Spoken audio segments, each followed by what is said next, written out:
राम राम। दोस्तों, आशीर्वाद का हमारी ज़िंदगी में बहुत महत्व है।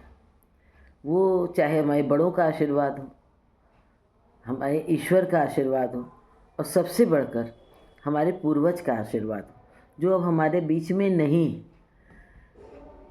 तो बड़े जब काफ़ी बड़े हो जाते हैं तो कभी कभी बड़ी अटपटी बातें भी करते हैं, जो मेरा मन नहीं करता स्वीकार करने का, मतलब हमारा मन नहीं करता स्वीकार करने का। लेकिन कभी कभी कर लेना चाहिए, क्योंकि जब हम छोटे थे तो उन्होंने हमारी ऐसी बहुत सी बातें स्वीकार की जो उनका मन नहीं था, लेकिन उन्होंने स्वीकार किया। और जो ज़्यादा बुज़ुर्ग हो जाते हैं उनमें और बच्चों में फ़र्क नहीं होता है। वो थोड़ा सा समझने की भी कोशिश कम करते हैं, जनरेशन गैप भी हो जाता है और ज़िद्दी हो जाते हैं। तो उनको कभी-कभी बच्चों की तरफ फुसलाना पड़ता है, लेकिन उनकी बहुत दुआएँ लगती हैं और बहुत आशीर्वाद मिलता है। एक तो ये आशीर्वाद हो गया, और ईश्वर का तो है ही आशीर्वाद कि उनको हमेशा आभार प्रकट करिए, डिमांड ना करिए, क्योंकि उन्होंने हमें हाथ-पैर और सारे अंग दिए हैं, यही बहुत है। उनका आशीर्वाद चाहिए ही चाहिए।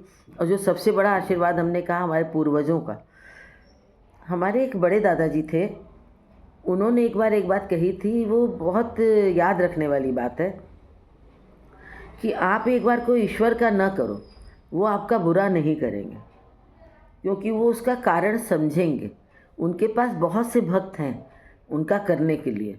किसी ने किया, किसी ने कम किया, किसी ने नहीं किया, वो अलग अलग खाते में जमा होता रहता है, लेकिन उनके पास है, उनके भक्त हैं जो उनके लिए करते रहते हैं। लेकिन जो हमारे पूर्वज हैं उनके लिए कोई नहीं, उनके लिए सिर्फ हम हैं।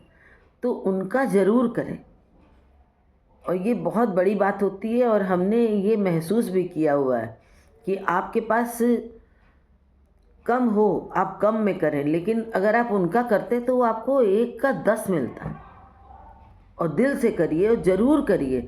ये मत सोचिए कि ये पुरानी परंपरा है या ऐसे नहीं, बस भगवान को तो हम प्रतीकात्मक भी कुछ चीज़ें दे देते हैं, लेकिन उनके लिए करना चाहिए जो हमारे पूर्वज हैं, क्योंकि उनके लिए कोई ऑप्शन नहीं है। ईश्वर के लिए मंदिर बने हैं, भक्त उनके बहुत सारे हैं, वो ज़रूर करते हैं। और आप भी करिए उनके लिए। लेकिन एक बार को अगर भूल गए आप तो वो उतना नाराज़ नहीं होते हैं जितना कि पूर्वजों को तकलीफ़ होती है। और जब तकलीफ़ होती है तो फिर उसका खामियाजा भी भुगतना पड़ता है। लेकिन पूर्वजों को करने का बहुत ज़्यादा मिलता है, बुज़ुर्गों के साथ करने का आशीर्वाद बहुत बहुत मिलता है। इसको मेरा आजमाया हुआ भी मान लीजिए, ज़िंदगी भर करने का सोचा हुआ है और करते आए हैं और करेंगे। आप भी इसको आजमा के देखिएगा।